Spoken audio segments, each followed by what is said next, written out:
Of course, when you start to learn a stringed instrument when you're over 20, it's really hard. Unless you've studied cello before or guitar, it's really very difficult. And so I didn't have a lot of hope for being a virtuoso, but I had a wonderful time, and I learned a lot about music, and I played a lot. So thinking about stringed instruments, when I got to Basel, I learned that they were using stringed instruments to play medieval music. And we don't have any real instruments that have survived from medieval times, or at least very few. We have to rely on statues and paintings and writings and miniatures in old manuscripts and things, and frescoes and things like that. So it's fascinating. And so every instrument maker has a different idea of what an instrument will be like or should be like.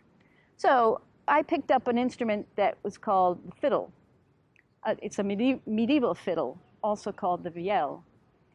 And I just sort of jumped into this world of medieval music, and it was crazy, but fun. And in those years, our teachers wanted to be on vacation in the summer, but there were also lots of festivals throughout Europe where people would go and play and wanted musicians to play. So very early on, I got a chance to go and play concerts, and we did medieval church dramas and in costumes, and it was a wonderful experience.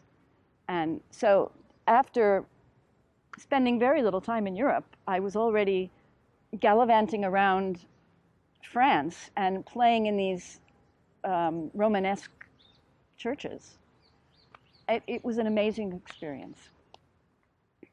And my teacher, who died several years ago, who was an American but had formed his group in Germany, he had a house in Italy, in the Veneto.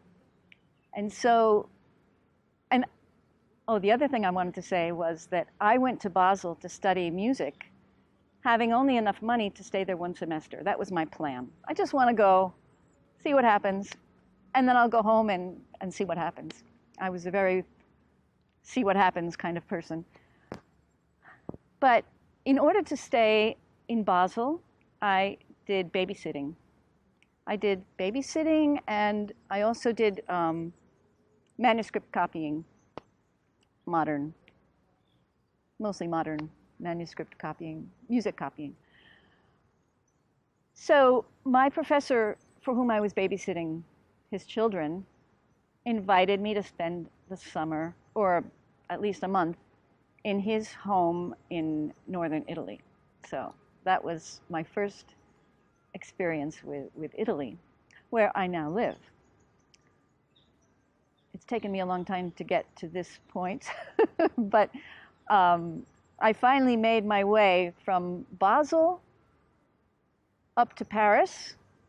After about 4 years in Basel, I moved to Paris for various reasons. And then for other various reasons, I ended up in Italy, and now I live in Italy.